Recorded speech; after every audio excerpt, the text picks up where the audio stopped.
Hello friends, आज मैं आप लोगों को बताऊंगी क्लास 10th का 7th चैप्टर जो कि है हाउ डू ऑर्गेनिजम्स रिप्रोड्यूस।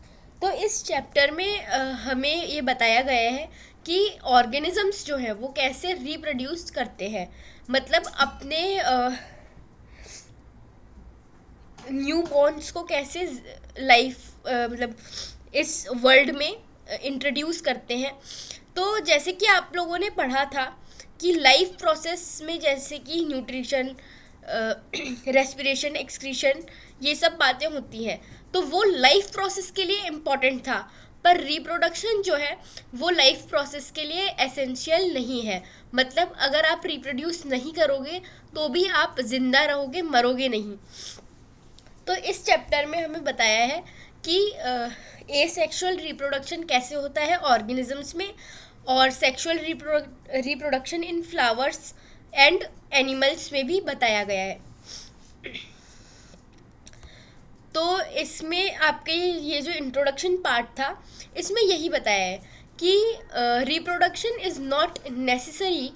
यहाँ पे इस लाइन में लिखा है reproduction is not necessary to maintain in the life of an individual organism।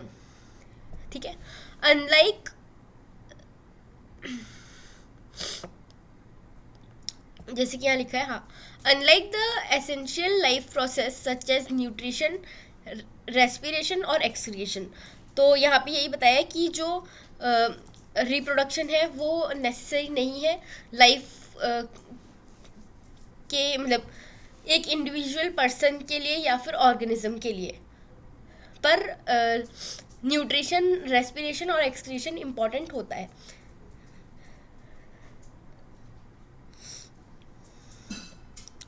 तो मीनिंग क्या है अपने रिप्रोडक्शन का? वो है reproducing organism create new individuals that look very much like themselves। मतलब आप अगर किसी को रिप्रोड्यूस करते हैं तो वो ऑर्गेनिज्म मोस्ट लाइकली आपके जैसा दिखेगा थोड़ा थोड़ा, या फिर जैसे कि आप एसेक्सुअल रिप्रोडक्शन में देखेंगे कि जो इंडिविजुअल है वो अपनी एग्जैक्ट कॉपी जो है वो ट्रांसफ़र करता है अपने आगे वाली जनरेशन में। अब वो होता कैसे? जो ऑर्गेनिज्म जो है वो अपनी एग्जैक्ट कॉपी क्रिएट करता है डीएनए के थ्रू। डीएनए क्या है? डीएनए है deoxy ribo nucleic acid molecule. तो डीएनए एक्चुअली में क्या होता है? डीएनए एक सेल न्यूक्लियस होता है जिसके अंदर सारा इंफॉर्मेशन होता है आपका, जो भी डीएनए वगैरह है, मतलब जो भी इंफॉर्मेशन है वो उससे प्रोटीन बनाएगा और फिर जो आपके बच्चे में है वो ट्रांसफ़र कर देगा। तो यहाँ पे भी यही बताया है कि DNA deoxyribonucleic acid molecules, the DNA in the cell nucleus is the information source of making protein. If the information is changed, different proteins will be made. Different proteins will eventually lead to altered body design. मतलब अगर थोड़ा बहुत different protein जो है वो body में आ गया तो वो थोड़ा ऑल्टर्ड बॉडी डिज़ाइन भी कर सकता है।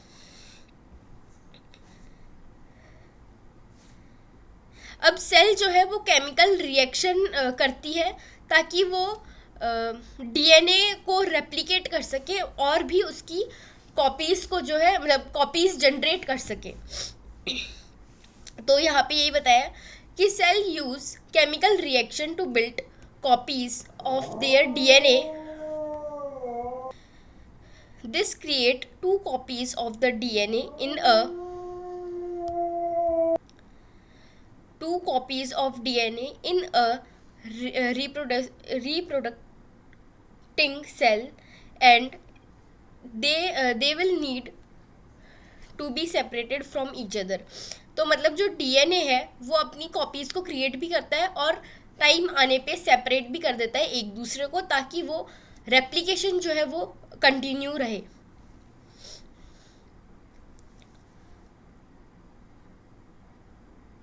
अब यही बताया है कि जो डीएनए है उसकी कॉपी सेपरेट होती है मतलब एक दूसरे से, और सेल्यूलर अपैरेटस क्रिएट करती है, जिससे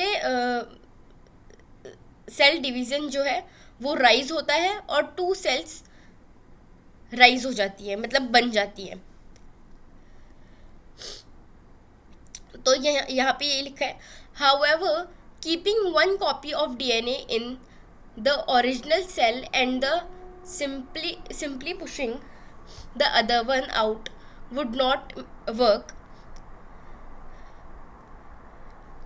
because the copy pushed out would not have any organized cellular structure for maintaining life process. Therefore, DNA copying is accomplished by the creation of an additional cellular apparatus, and then the DNA copy separate each other its own cellular apparatus. Effectively, a cell divides to give rise to two cells. तो बच्चों इसका पूरा मतलब जो DNA है आपका, DNA कुछ नहीं होता। डीएनए एक आपका सिंपली हम कह सकते हैं कि डीएनए एक मॉलिक्यूल है जो आपकी इंफॉर्मेशन अपने अंदर ले लेता है, और फिर जब आप रिप्रोड्यूस करते हैं तो आपके जो नेक्स्ट जनरेशन है उसके अंदर आपका डीएनए जो है वो ट्रांसफ़र हो जाएगा। तो डीएनए जो है इन टोटल वो एक मतलब इंफॉर्मेशन को ट्रांसफ़र करने के काम आता है। और क्या करता है, डीएनए जैसे जैसे रेप्लिकेट करता जाता है, मतलब जैसे जैसे बढ़ता जाएगा वैसे ही वैसे जो न्यू ऑर्गेनिज्म है वो फॉर्म हो जाएगा। अब या तो मतलब अब क्योंकि आपका डीएनए उसने लिया है तो वो आपके जैसा दिखेगा या आपसे सिमिलर वो जो है वो दिखेगा।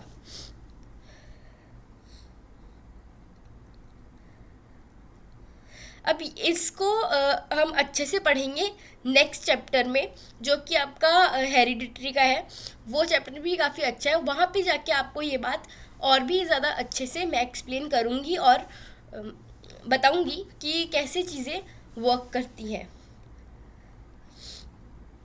अब यहाँ पे इसने पूछा है इम्पोर्टेंस ऑफ वेरिएशन का, कि भाई वेरिएशन जो है वो क्यों इम्पोर्टेंट है, कि अगर सब लोग एक जैसे ही दिखे या कोई भी डिफरेंस ना हो किसी के अंदर भी, तो फिर क्या होगा।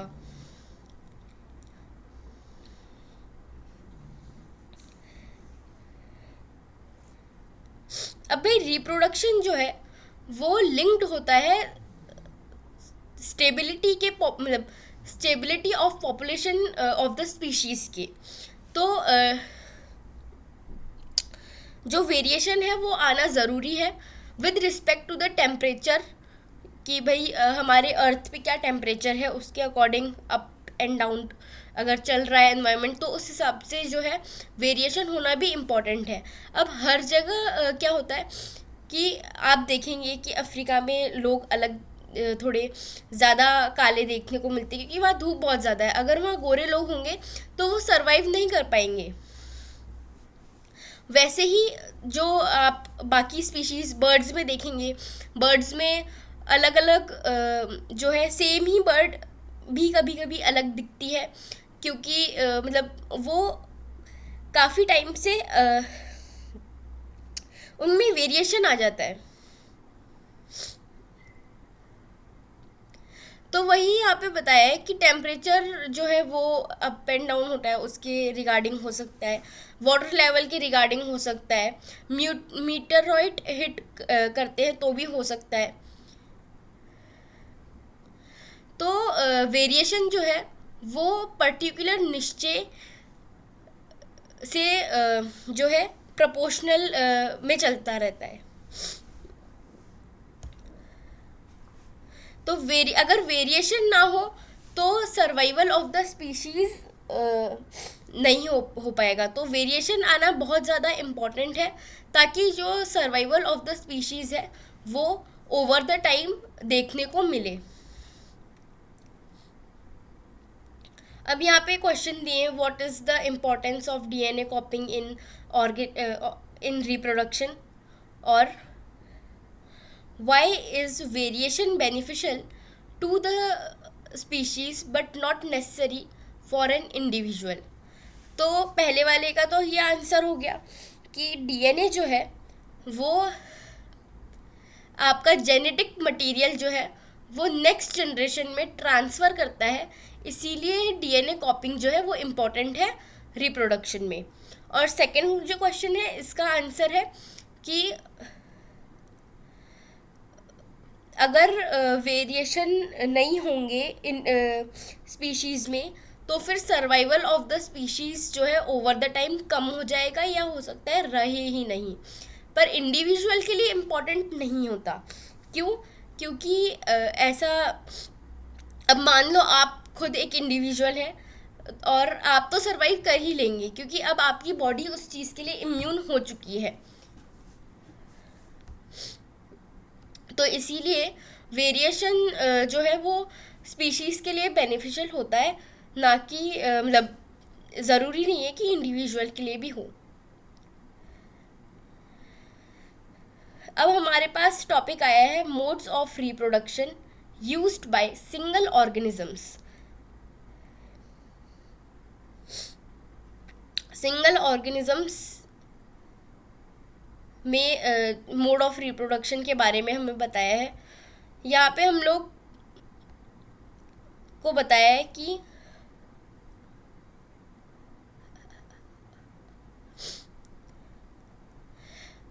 ऑर्गेनिजम्स का मतलब रिप्रोडक्शन जो है वो किस बॉडी के लिए डिज़ाइन होता है ऑर्गेनिजम्स में।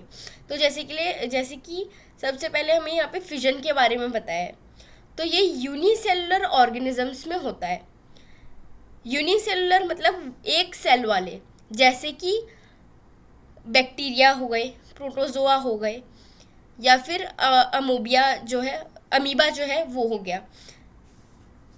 अब यहाँ पे आपने सबसे पहले मैं आपको डायग्राम एक्सप्लेन करूँगी जो हमें दिखाया है यहाँ पे, binary fission of amoebae. Amoebae में क्या होता है कि जैसे कि ये जो है ये पेरेंट अमीबिया है, मान लो यहाँ पे मैं पी लिख दूँ तो ये क्या है, पेरेंट है। अब ये धीरे धीरे क्या है, ये एक्सपेंड करेगा। आप यहाँ पे देख रहे हैं कि जिसका जो न्यूक्लियस है वो भी थोड़ा थोड़ा बड़ा हो रहा है। अब यहाँ पे इस स्टेज में आप देखोगे कि यहाँ पे दो अलग न्यूक्लियस आपको विजिबल होंगे। जैसे कि यहाँ मैं जूम करूँ तो यहाँ पे आप देखेंगे कि ये दो अलग अलग न्यूक्लियस जो है वो विजिबल है। अब यहाँ फोर्थ स्टेज में आप देखेंगे कि अमीबिया जो है वो अपने आप को दो अलग अलग बॉडीज़ में डिवाइड कर रहा है। तो जैसे कि ये बॉडी नंबर 1 हो गई और ये बॉडी नंबर 2 हो गई। अब लास्ट स्टेज में ये दोनों अलग अलग डॉटर सेल बन जाएंगी। तो ये है बाइनरी फिजन अमीबिया के अंदर। ये इस पे हमेशा क्वेश्चन आ जाता है, तो ये आप अच्छे से याद कर लेना। फिर वैसे ही हमें यहाँ पे बाइनरी फिजन इन लेशीमिया बताया है। यहाँ पे क्या हो रहा है, हमें देखने को मिल रहा है कि एट द एंड में यहाँ पे हमारे पास दो न्यूक्लियस भी आ गए और ये थोड़ी सेपरेट बॉडीज जो है नज़र आ रही हैं। तो इसमें पूरे में यही एक्सप्लेन किया गया है कि सेल डिवीज़न होता है या फिर फ्यूजन, एक ही बात है।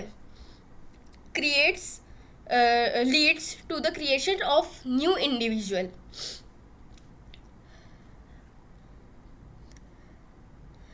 फिर जैसा आपको इसमें लेशीमिया में देखने को मिला जो कि काला अजहर होता है, वैसे ही मतलब वही है कि बाइनरी फ्यूजन है जो जिससे इसने अपनी न्यू डॉटर सेल या फिर इंडिविजुअल को क्रिएट कर लिया।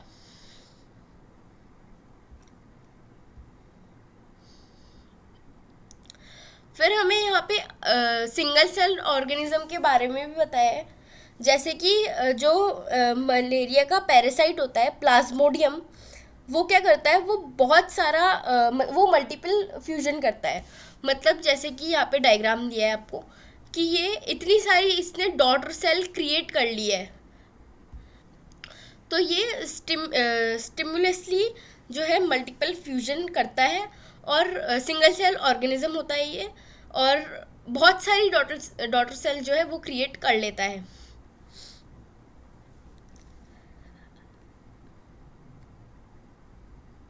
इस पे भी एग्ज़ाम्स में कई बार क्वेश्चन देखने को मिलता है।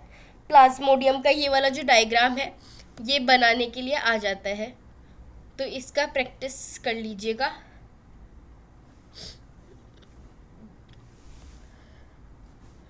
फिर हमें यहाँ पे आगे बताया है कि मल्टी सेलुलर ऑर्गेनिजम्स में जो है रिप्रोडक्शन कैसे होता है। यहाँ पे भी हमें एसेक्सुअल रिप्रोडक्शन के बारे में ही बताया गया है अभी तक। तो यहाँ पे क्या है कि ये सिंपली ब्रेक डाउन हो जाते हैं स्मॉलर पीसेस में, और फिर मैच्योर करते हैं। जैसे कि स्पाइरोगेरा जो है वो इसका एग्जाम्पल है, जो कि सिंपली ब्रेक करेगा स्मॉलर पीसेस में और मैच्योर करेगा बाद में। तो इसमें जैसे स्पाइरोगेरा का ऐसा डायग्राम होता है कि ये आपका एक स्पाइरोगेरा है,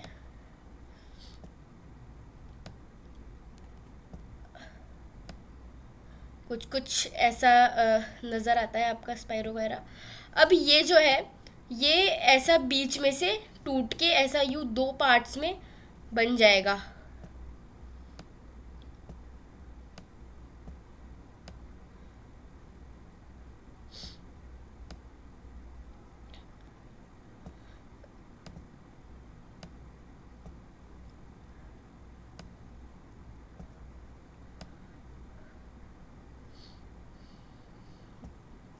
तो ये क्या है, अब जैसे कि ये दो पार्ट्स में ब्रेक डाउन हो जाएगा, उसके बाद में अब ये दोनों सेपरेटली आराम से ग्रो होते जाएंगे।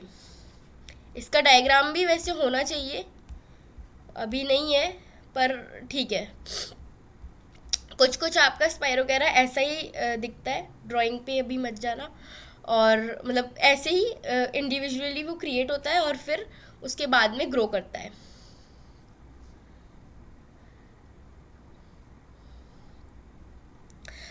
उसके बाद में बताया कि मल्टी सेलुलर ऑर्गेनिजम्स में कॉम्प्लेक्स वेज भी होते हैं रिप्रोडक्शन के। स्पेशलाइज्ड फंक्शनिंग के लिए अलग अलग ऑर्गन्स होते हैं, सेल्स होती हैं, ताकि वो अच्छे से राइट सरकमस्टेंसेस में ग्रो कर सके। फिर यहाँ पे हमें रीजनरेशन के बारे में बताया है। अब रीजनरेशन क्या होता है,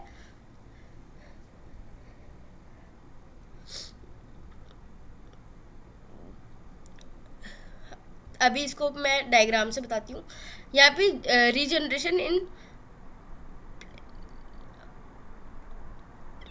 प्लानेरिया में बताया है।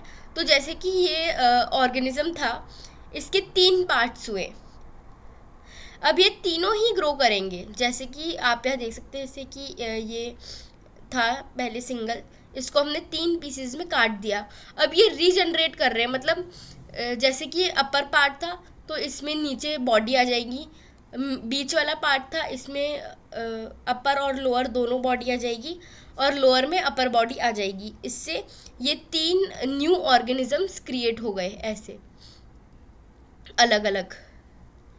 तो यहीं पे ये बताया कि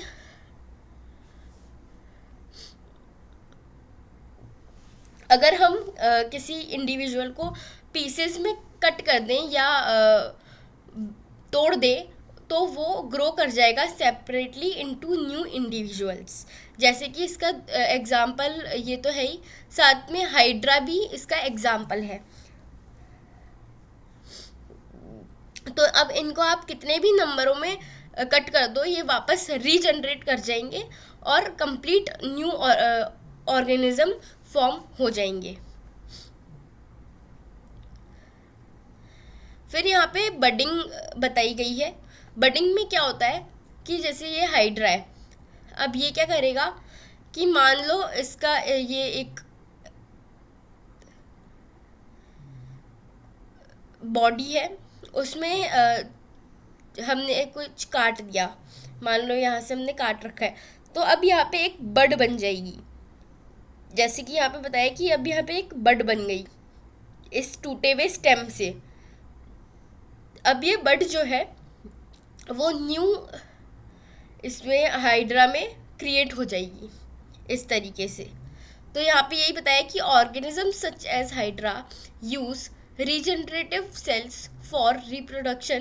In the process of budding in hydra, a bud develops as an outgrowth due to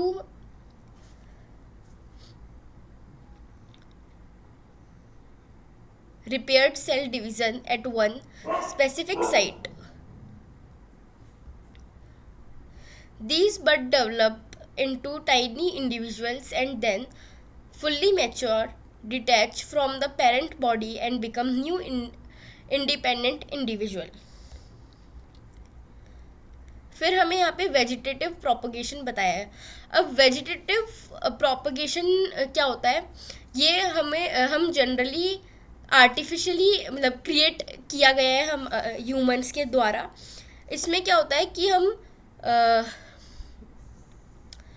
plants को आर्टिफिशियली ग्रो करते हैं, जैसे कि एक लेयरिंग का प्रोसेस हो गया, एक ग्राफ्टिंग का प्रोसेस हो गया, ताकि हम काफ़ी प्लांट्स को ग्रो कर सकें, जैसे कि शुगर केन है, रोजेज़ है, ग्रेप्स है, और मतलब ये एग्रीकल्चर पर्पस के लिए यूज़ होता है। अब ग्राफ्टिंग क्या होता है, ग्राफ्टिंग में मान लो कि ये आपका रोज़ का प्लांट है, ये रोज़ का प्लांट है फॉर एग्ज़ाम्पल, ये एक रोज़ भी आ गया।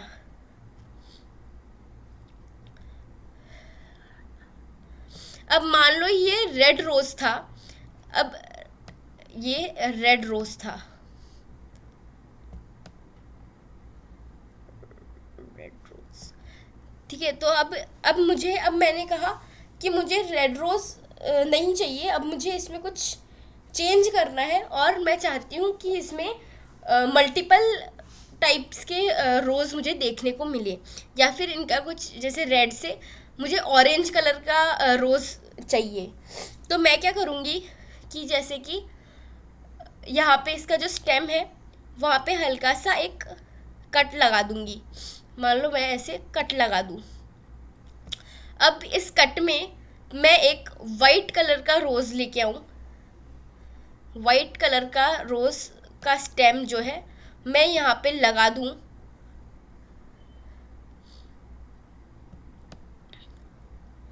ऐसा वाइट।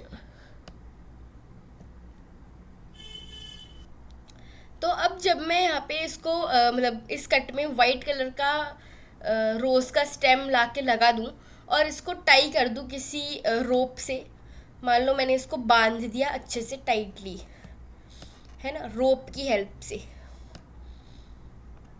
ROPE।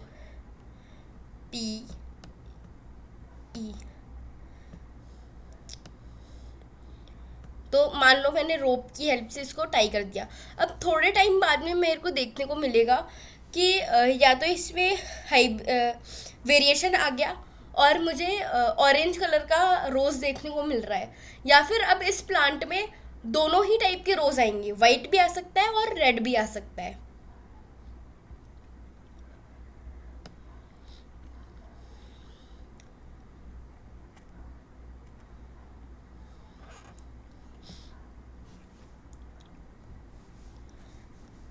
तो इसी टाइप से हमें जो है वेजिटेटिव प्रोपगेशन में बाकी भी जितने भी बनाना है, ऑरेंजेस है, रोज़, जास्मिन है, इन सब के को जल्दी ग्रो किया जा सकता है वेजिटेटिव प्रोपगेशन की हेल्प से।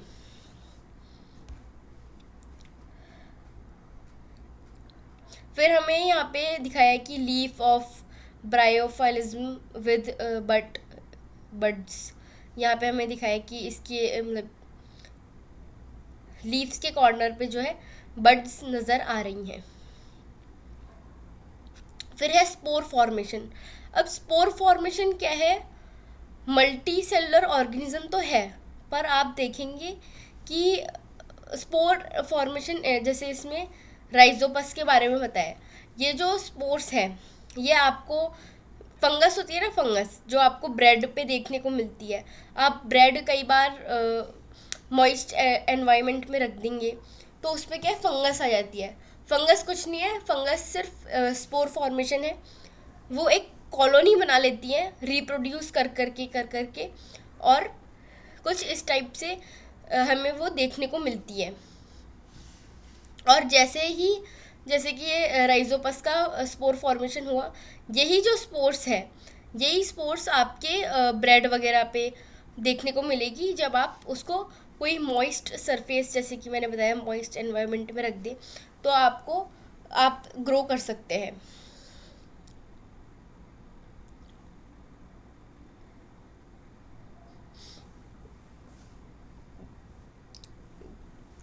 अब यहाँ पे जो एसेक्सुअल रिप्रोडक्शन इन फ्लावरिंग, मतलब जो भी आपके फ्लावर्स थे या ऑर्गेनिजम्स थे, इसमें ख़त्म हो गया है अभी। फिर यहाँ पे सब क्वेश्चन वगैरह बताए हैं। फिर आता है सेक्सुअल रिप्रोडक्शन। अब हमें पहले यहाँ पे बताया कि सेक्सुअल रिप्रोडक्शन का इंट्रोडक्शन दिया है कि सेक्सुअल रिप्रोडक्शन में हमें दो सेक्स की ज़रूरत होती है, एक मेल की और एक फीमेल की, ताकि न्यू जनरेशन जो है वो प्रोड्यूस हो सके। फ्लावर्स में भी चाहिएगा, मतलब प्लांट्स में भी, और एनिमल्स में भी सेक्सुअल रिप्रोडक्शन जो है वो देखने को मिलता है। अब सेक्सुअल रिप्रोडक्शन क्यों इतना इम्पॉर्टेंट है और एसेक्सुअल रिप्रोडक्शन के क्या लिमिटेशंस हैं, वो हमसे यहाँ पूछा है। तो एसेक्सुअल रिप्रोडक्शन के एक तो लिमिटेशन ये है कि एसेक्सुअल रिप्रोडक्शन जो है वो एकदम एग्जैक्ट कॉपी क्रिएट कर देता है, जिससे कि कोई भी वेरिएशन हमें देखने को नहीं मिलेगा। और सेक्सुअल रिप्रोडक्शन का बेनिफिट ये है कि हमें वेरिएशन देखने को मिलेगा नेक्स्ट जनरेशन के अंदर।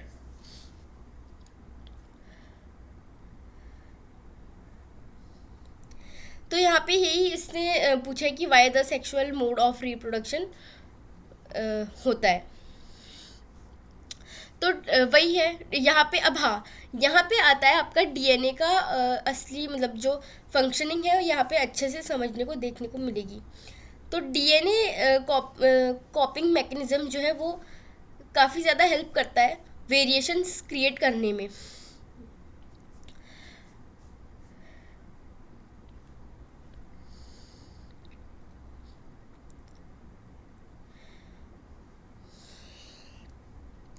अब क्या है कि यहाँ पे यही बताया कि जो डीएनए कॉपिंग मैकेनिज्म है वो इतना ज़्यादा एक्यूरेट नहीं होता कि वो एग्जैक्ट कॉपी आपको दे सके, इसीलिए हल्के फुल्के वेरिएशंस जो है हमें देखने को मिलते हैं।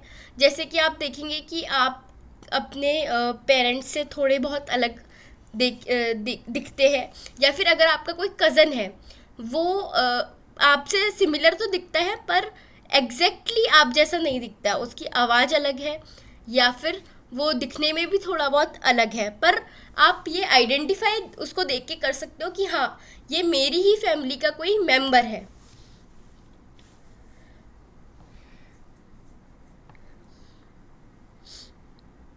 तो इस लाइन में यही बताया है कि जो डीएनए कॉपिंग मैकेनिज्म है वो इतना ज़्यादा एक्यूरेट नहीं है कि वो एग्जैक्ट कॉपी आपको दे सके, इसीलिए वो थोड़ा सा वेरिएशन क्रिएट कर देता है और प्रोसेस को थोड़ा स्लो कर देता है। अब इसी की वजह से क्या है, थोड़े डिफरेंट पैटर्न्स हमें देखने को मिलते हैं और ये एश्योर करता है कि बैड इफ़ेक्ट्स जो है वो इतने ज़्यादा आपकी बॉडी में ना आए।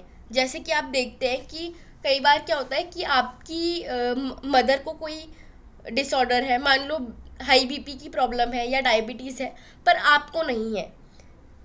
क्यों? क्योंकि जो आपके पास आपके फादर का डीएनए भी आया है, तो उसमें उसने जो डोमिनेंट था उसको चूज़ किया और फिर आपके पास जो डोमिनेंट पार्ट था वो आ गया। इसलिए आपको डायबिटीज़ नहीं होगा, पर चांसेस आपके भी हैं कि आप डायबिटिक हो सकते हो इन फ्यूचर। ये बात हम आगे म्यूटेशन उसके हेरिडिटरी के चैप्टर में हम पढ़ेंगे।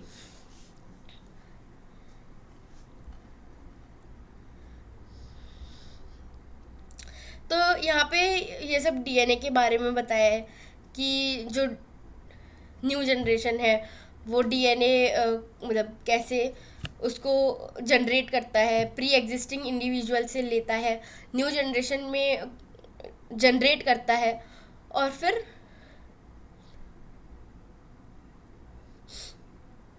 कैसे जो है न्यू ऑर्गेनिज्म फॉर्म होता है। अब डीएनए जो है वो नॉन रिप्रोडक्टिव बॉडी सेल होती है जो कि सेल डिवीजन के प्रोसेस से क्रिएट होती है मियोसिस के, जिसे हम मियोसिस बोलते हैं।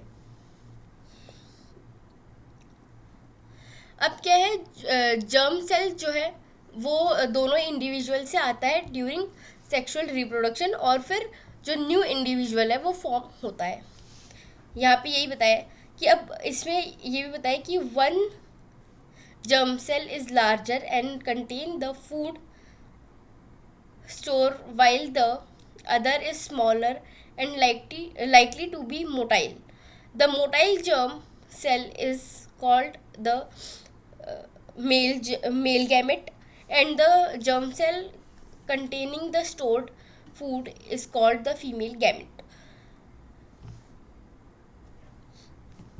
तो अब हमें यहाँ पे एक बात बताई है कि हमें दो जर्म सेल देखने को मिलते हैं। एक जर्म सेल होता है जो कि थोड़ा बड़ा होता है, जिसे हम ह्यूमन रिप्रोडक्शन में ओवम भी बोलते हैं। मान लो ये ओवम है,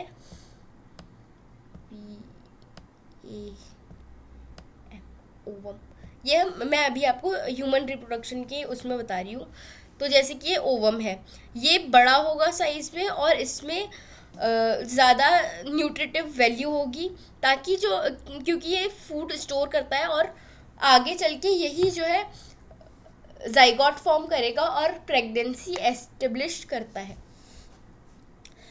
फिर जो मेल गैमेट है जो कि हमारा स्पर्म होता है इन ह्यूमन, तो कुछ इस टाइप का दिखता है, वैसे रफ डायग्राम बना रही हूँ। तो ये क्या होता है, ये मोटाइल होता है, क्यों? क्योंकि इसको फ्लो करना होता है और बस अपना जो डीएनए कंटेंट है इसका वो ओवम तक डिलीवर करना होता है। अब हम यहाँ पे इस चैप्टर में फ्लावरिंग मतलब फ्लावरिंग प्लांट्स में भी हम लोग सेक्सुअल रिप्रोडक्शन देखेंगे और साथ में ह्यूमंस का भी हम देखेंगे। तो यहाँ पे आपको एक बाइसेक्सुअल फ्लावर का एनाटॉमी दिखाई गई है।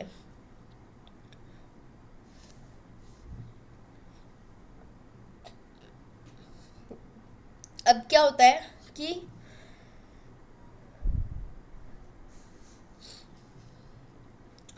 अब देखो बच्चों, फ्लावर जो है वो दो टाइप्स के होते हैं, एक यूनिसेक्सुअल फ्लावर भी होता है और बाइसेक्सुअल फ्लावर भी होता है। यूनिसेक्सुअल फ्लावर वो होंगे जिसमें मेल और फीमेल ऑर्गन्स जो है या हाँ जो ऑर्गन्स जो है वो अलग अलग फ्लावर में देखने को मिलेंगे। और एक बाइसेक्सुअल फ्लावर होता है जिसमें मेल और फीमेल दोनों ही पार्ट्स जो है वो एक ही फ्लावर में हमें देखने को मिलेंगे। तो ये वाला जो डायग्राम है वो हेबिस्कस का आपको दिखाया है जो कि एक बाइसेक्सुअल फ्लावर है। अब यहाँ पे हमें इसके पार्ट्स जो है वो पढ़ने हैं। सेपल हो गया, सेपल क्या है, ये जो नीचे का ये पार्ट जो है ये वाले इसका जो ग्रीन पार्ट होता है ये सेपल्स होते हैं। फिर पेटल्स जो कि ये पिंक पार्ट है जो कि सुंदरता जो है वो फ्लावर्स की शो करता है, और साथ में इंटरनल जितने भी ऑर्गन्स हैं उनको प्रोटेक्ट करता है। उसके बाद में आता है हमारे प्राइमरी जो इनके सेक्सुअल ऑर्गन्स होते हैं उसके बारे में। तो यहाँ पे एंथर हो गया और फिलामेंट। एंथर क्या है? ये जो येलो येलो आपको ये नज़र आ रहे हैं, ये सब एंथर है। यही इनमें ही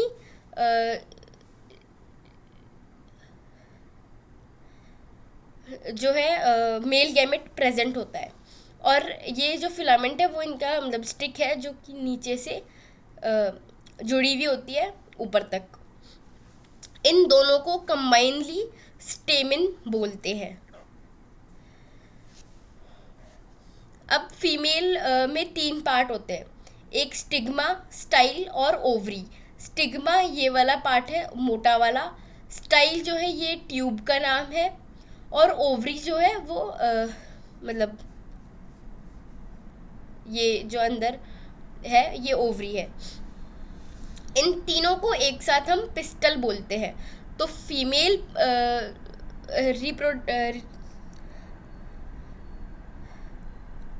जो फीमेल रिप्रोडक्टिव पार्ट्स है फ्लावर के, उसको एक साथ हम पिस्टल बोलेंगे, अलग अलग स्टिग्मा, स्टाइल और ओवरी बोलेंगे।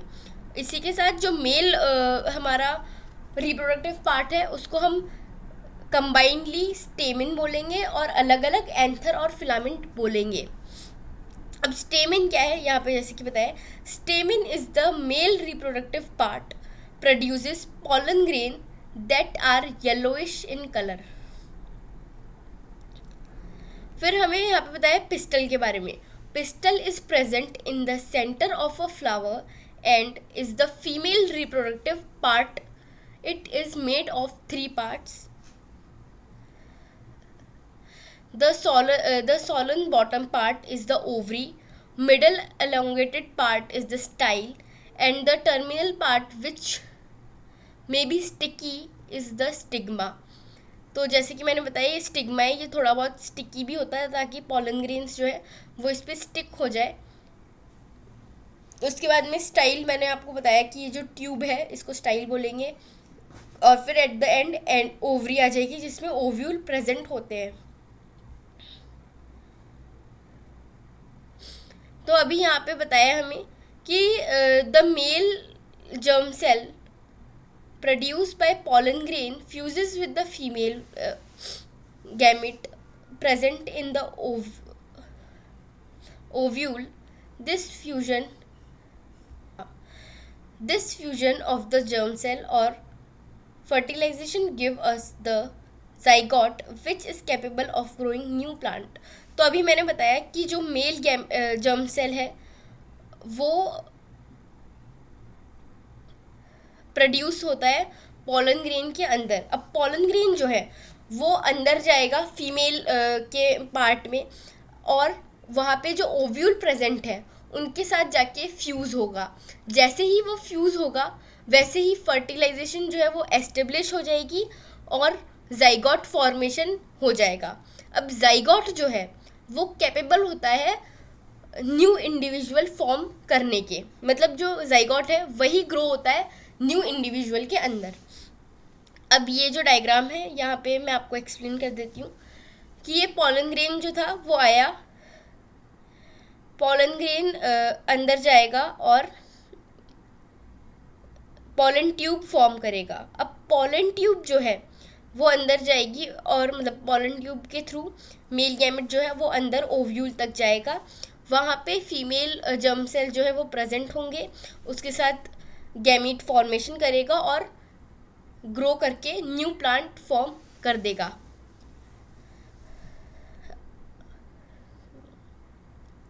अब अगर ये सेम फ्लावर में होता है तो इसको सेल्फ पॉलिनेशन बोल देते हैं, और अगर ट्रांसफ़र होते हैं एक फूल से दूसरे फूल पे तो वो क्रॉस पॉलिनेशन हो जाता है। क्रॉस पॉलिनेशन के लिए हमें एजेंट्स चाहिए होते हैं, जैसे कि विंड है, वाटर है, एनिमल्स है। ये 3 एजेंट्स चाहिए रहेंगे क्रॉस पॉलिनेशन के लिए। अब आफ्टर फर्टिलाइजेशन बताया। After fertilisation the zygote divides several times to form an embryo within the ovule.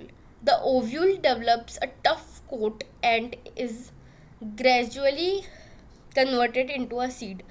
तो अब फर्टिलाइजेशन के बाद में जाइगोट जो है वो बहुत बार डिवाइड करेगा उसके एम्ब्रियो के अंदर ही, ओव्यूल के अंदर ही मतलब, और एक एम्ब्रियो फॉर्म कर देगा। अब जो ओव्यूल है वो एक टफ कोट जो है वो डेवलप कर लेगा और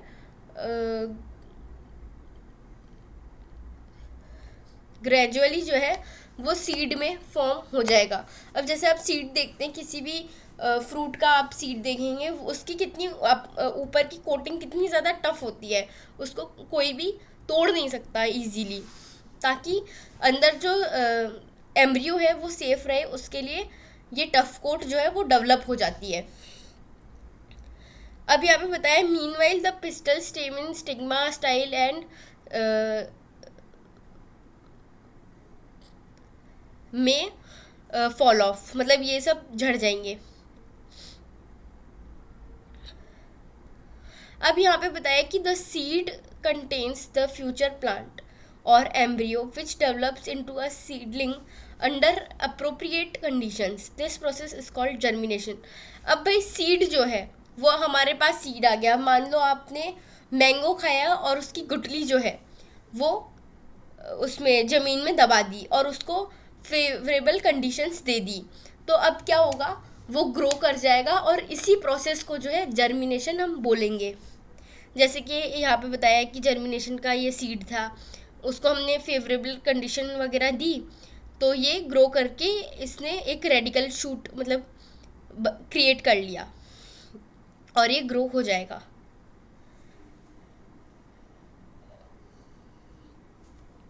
इसी के साथ हमारा sexual reproduction in flowering plants जो है वो ख़त्म होता है। अब हमारा reproduction in human beings start हो रहा है।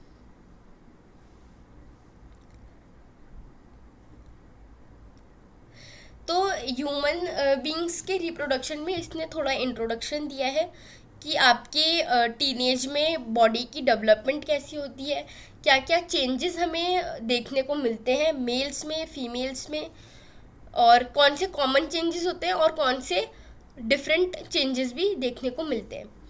तो सेम चेंजेस तो होंगे बॉयज़ और गर्ल्स के, कि थिक हेयर जो है वो ग्रो होंगे न्यू पार्ट्स में बॉडी के, जैसे कि armpits, genital area, genital area between the thighs, और डार्कनिंग भी होती है बॉडी पार्ट्स की।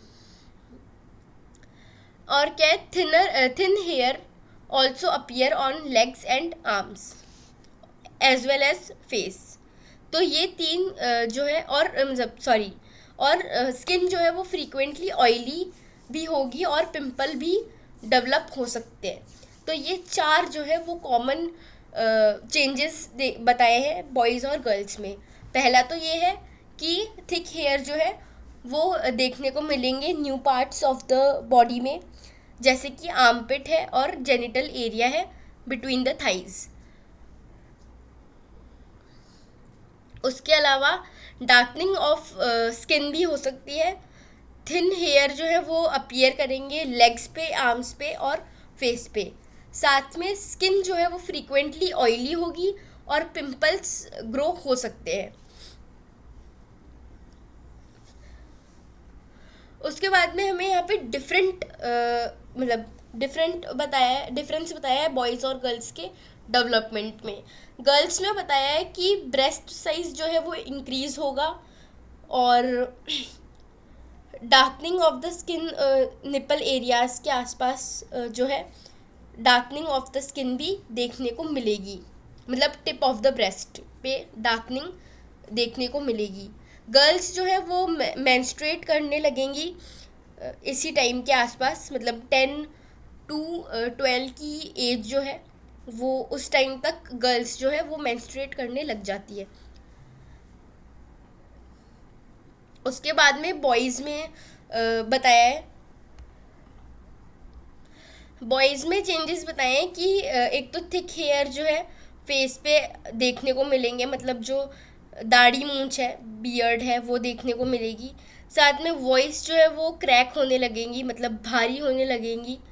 ओकेजनली पीनस जो है वो एनलार्ज एंड इरेक्ट भी होगा, या तो नाइट में होगा या फिर डे ड्रीम्स में हो सकता है। तो ये कुछ डिफरेंस बताए हैं बॉयज़ और गर्ल्स के ग्रोथ में, मतलब जब प्यूबर्टी होगी उस टाइम पे। अब ये ऐसे मतलब ये बहुत धीरे धीरे चेंज होते हैं, जैसे कि मतलब काफ़ी मंथ्स लग जाते हैं, ईयर्स भी लग जाते हैं इन चेंजेस को हमें देखने के लिए। और सब मतलब हर पर्सन में अलग अलग टाइम पे हमें ये सब ग्रोथ देखने को मिलती है।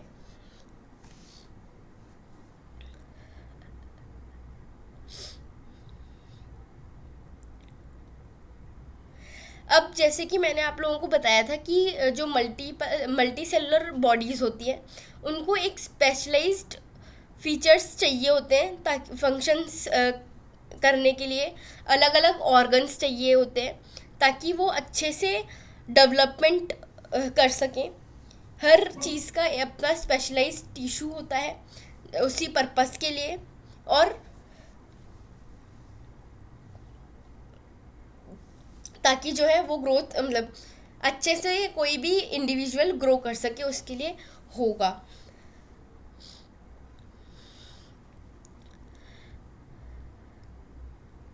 अब यहाँ पे बताया है कि हाँ, the rate of general body growth begin to slow down, reproductive tissue begin to mature, this period during adolescence is called puberty.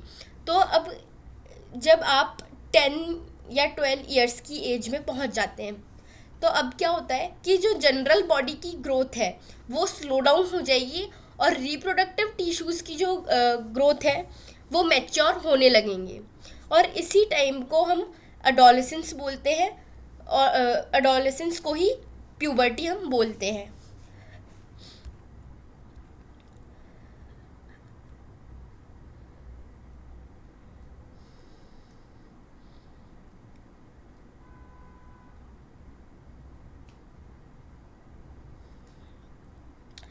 अब हमें यहाँ पे बताया है कि on the other hand the actual transfer of germ cell between two people need special organ for the sexual act, such as the penis, when it is capable of becoming erect.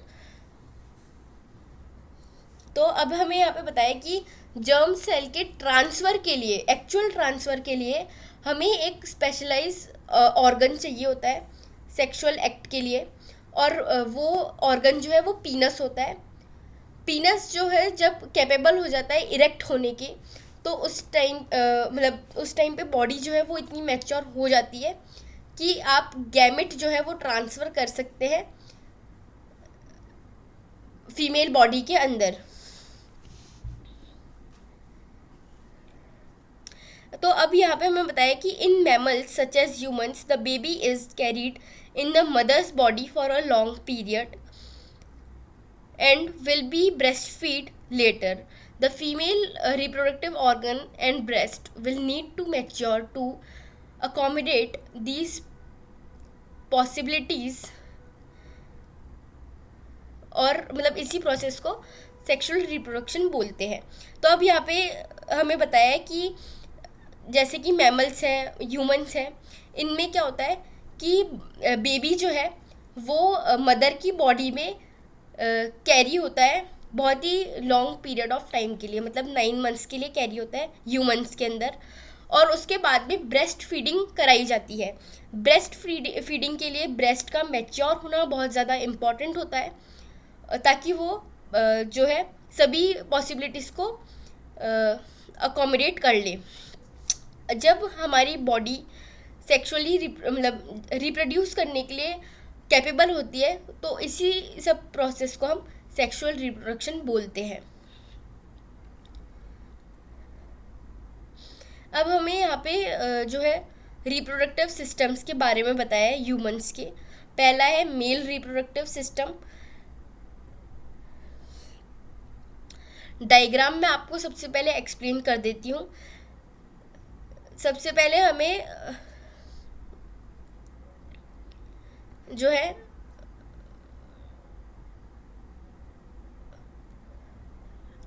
Text के according मैं आपको यहाँ पे explain करती हूँ। सबसे पहले हमें यहाँ पे टेस्टिस के बारे में बताया है। अब टेस्टिस क्या है? टेस्टिस जो है वो स्पर्म का या जर्म सेल, एक ही बात है। जर्म सेल और जर्म सेल्स को ही हम स्पर्म बोलते हैं ह्यूमंस के लिए। तो अब ये जो स्पर्म्स है इनका फॉर्मेशन जो है वो टेस्टिस में होता है। अब टेस्टिस जो है वो अब्डोमिनल कैविटी के बाहर लाए करती है, जिसको जो कि एक स्क्रोटम नाम के पाउच में होता है। तो ये टेस्टिस है, जैसे कि ये डायग्राम में दिखाया है। अब ये टेस्टिस जो है ये स्क्रोटम नाम के पाउच में है और एब्डोमेन से बाहर है। तो वही यहाँ पे बताया कि abdomen cavity in scrotum because sperm formation requires a lower temperature than normal body temperature। तो बच्चों जो स्क्रोटम है वो एब्डोमेन से बाहर लाई करता है। क्यों? क्योंकि स्पर्म जो है उसको थोड़ा लोअर टेम्परेचर चाहिए होता है नॉर्मल बॉडी टेम्परेचर के से। तो इसीलिए जो टेस्टीज है वो बाहर लाई करती हैं बॉडी के। अब और साथ में टेस्टिस का फंक्शन ये है कि वो सिक्रीशन ऑफ हार्मोन टेस्टोस्टेरोन, मतलब सिक्रीट करती है टेस्टोस्टेरोन को। अब टेस्टोस्टेरोन जो है वो ही सारे चेंजेस को शो करता है प्यूबर्टी के टाइम पे बॉयज़ में।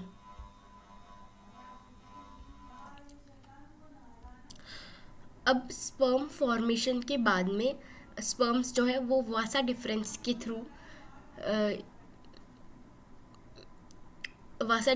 थ्रू जो है यूरेथ्रा में जाएगा, और यूरेथ्रा ही जो है वो कॉमन पैसेज होता है स्पर्म और यूरिन के लिए।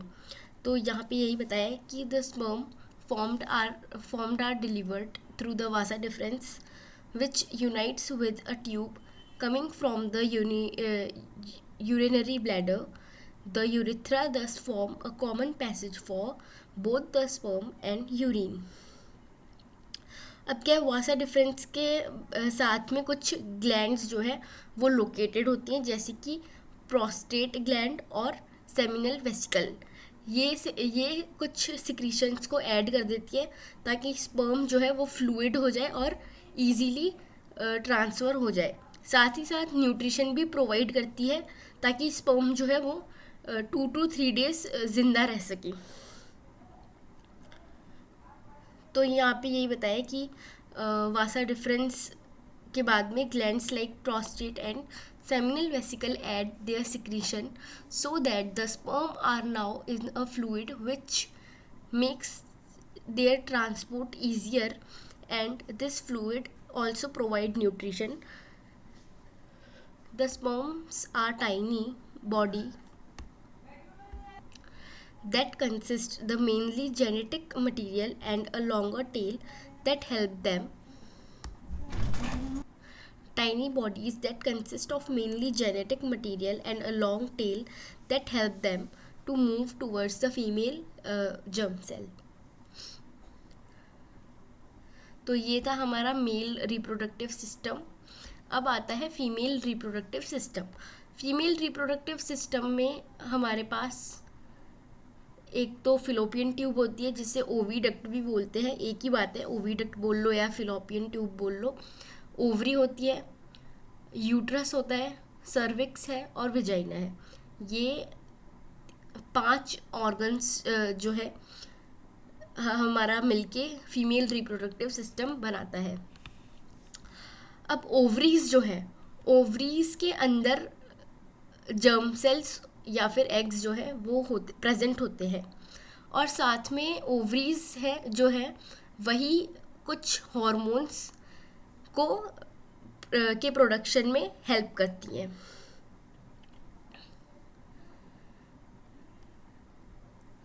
तो अब यहाँ पे यही सब बताया कि जब एक गर्ल जो है पैदा होती है उस टाइम पे ओवरी में थाउजेंड्स ऑफ इमेच्योर एग्स होते हैं।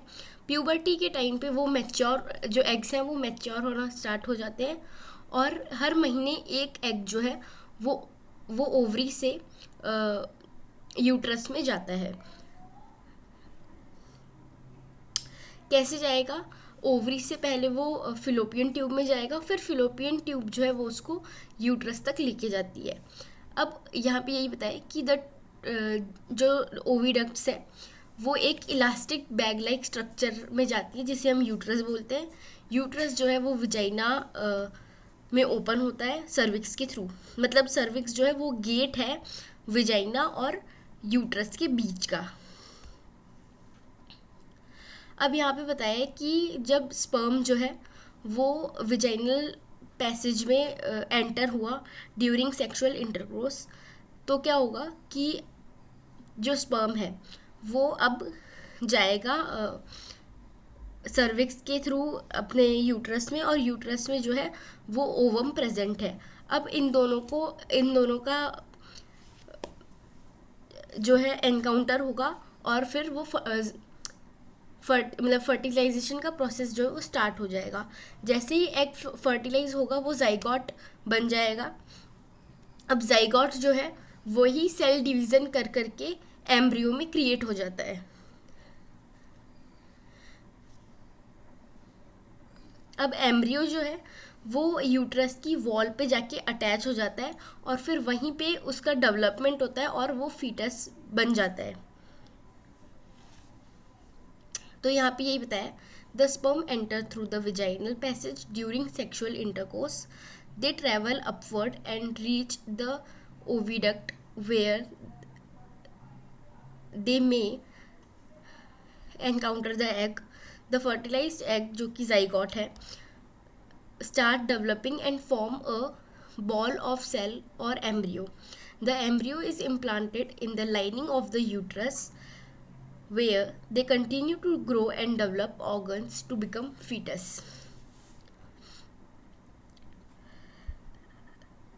अब क्या है, यूट्रस जो है वो हर महीने अपने आप को प्रिपेयर करता है ताकि इन केस एम्ब्रियो जो है वो ग्रो हो जाए।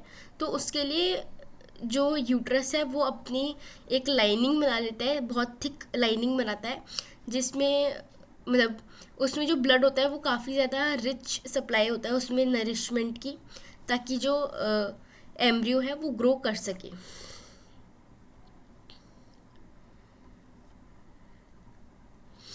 फिर यहाँ पे बताया कि 9 मंथ्स जो है वो बच्चे को डेवलपमेंट में लगते हैं।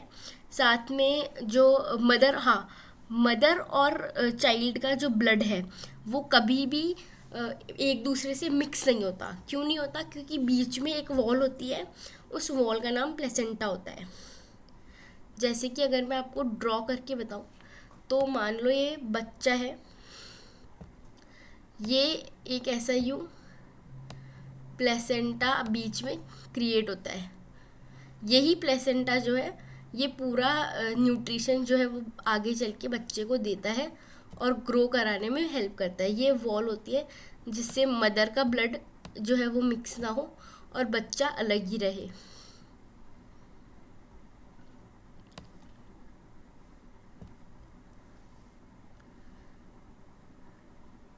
फिर 9 मंथ्स के डेवलपमेंट के बाद में क्या होता है, जब बच्चा को बाहर आना होता है तो काफ़ी रिदमिक कॉन्ट्रैक्शन होती है मसल्स में यूट्रस की, तो वो बच्चा जो है बाहर आ जाता है कंस्ट्रक्शंस की वजह से। फिर इसने बताया कि अगर एग फर्टिलाइज ना हो तो क्या होगा। अब क्योंकि जो लाइनिंग है वो हर महीने प्रिपेयर हो रही है, तो अब क्या होगा, जब फर्टिलाइजेशन नहीं होती तो वो लाइनिंग जो है वो ब्रेक डाउन होती है और विजाइना के थ्रू ब्लड मतलब विजाइना के थ्रू बाहर आ जाएगी ब्लड के फॉर्म में, या और थोड़ा बहुत म्यूकस जो है वो देखने को मिलेगा। तो ये साइकिल जो है वो रफली एवरी मंथ होती है, जिसे हम मेंस्ट्रुएशन बोलते हैं। 2 से 8 डेज तक लगभग ये मेंस्ट्रुएशन चलता है। फिर इसने रिप्रोडक्टिव हेल्थ के बारे में बताया कि रिप्रोडक्टिव हेल्थ कितनी इम्पॉर्टेंट है, क्यों ज़रूरी है, ताकि हम STD से या HIV से बच सके। इसके अलावा रिप्रोडक्टिव हेल्थ में ये भी बताते हैं कि अगर आपको बच्चा नहीं चाहिए या फिर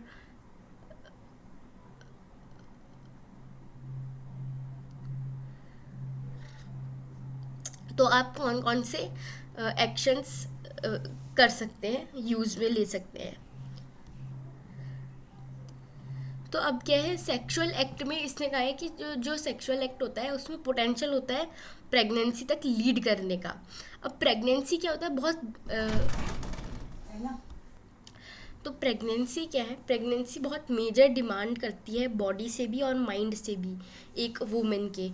तो इसीलिए प्रेगनेंसी बहुत बड़ा एक्ट माना जाता है। अब अगर आपको प्रेगनेंसी नहीं चाहिए तो आप कॉन्डम्स का यूज़ कर सकते हैं। कॉन्डम्स मेल और फीमेल दोनों के लिए आते हैं। मेल कॉन्डम्स जो है वो पीनस के ऊपर लगाते हैं ताकि कवरिंग रहे, और जो फीमेल कॉन्डम है वो विजाइना में इंसर्ट किया जाता है। उसके बाद में काफ़ी मतलब ओरल पिल्स होती हैं जो कि हार्मोन को बैलेंस कर देती है, और ताकि जो फर्टिलाइजेशन है वो अकर ना हो पाए। उसके बाद में पर इसके क्या साइड इफ़ेक्ट बहुत ज़्यादा होते हैं, काफ़ी हमें उस हार्मोनल चेंजेस भी देखने को मिलते हैं, तो इसीलिए इसके साइड इफ़ेक्ट बहुत होते हैं ओरल पिल्स के। इसके बाद में आता है लूप और फिर कॉपर टी। एक ही बात है, मतलब दोनों विजाइना में इंसर्ट किए जाते हैं ताकि ताकि फर्टिलाइजेशन जो है वो ना हो पाए। उसके बाद में आता है सर्जिकल मेथड। एक होता है मतलब एक मेल्स में किया जाता है जहाँ पे वासा डिफरेंस को कट कर दिया जाता है ताकि जो स्पर्म है वो ट्रांसफ़र ना हो पाए। और एक होता है फीमेल में जिसमें फिलोपियन ट्यूब को कट कर दिया जाता है ताकि जो एग है वो यूट्रस तक पहुंच ही ना पाए। ये दोनों सर्जिकल मेथड होते हैं।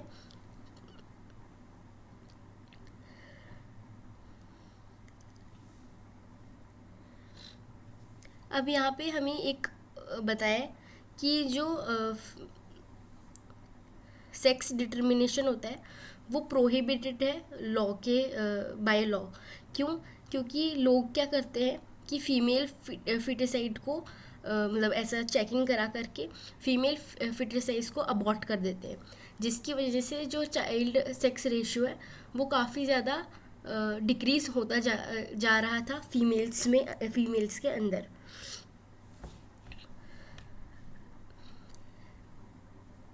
तो इसी के साथ ये चैप्टर यहीं पे एंड होता है। बाकी छोटी मोटी चीज़ें हैं वो आप एक बार रीड कर लीजिएगा, आपको पता चल जाएगी। बाकी फिर क्वेश्चन आंसर्स हैं, इसमें काफ़ी अच्छे अच्छे क्वेश्चन आंसर्स भी हैं, वो भी आप देख लीजिएगा। जैसे कि यहाँ पे है asexual reproduction take place through budding इन।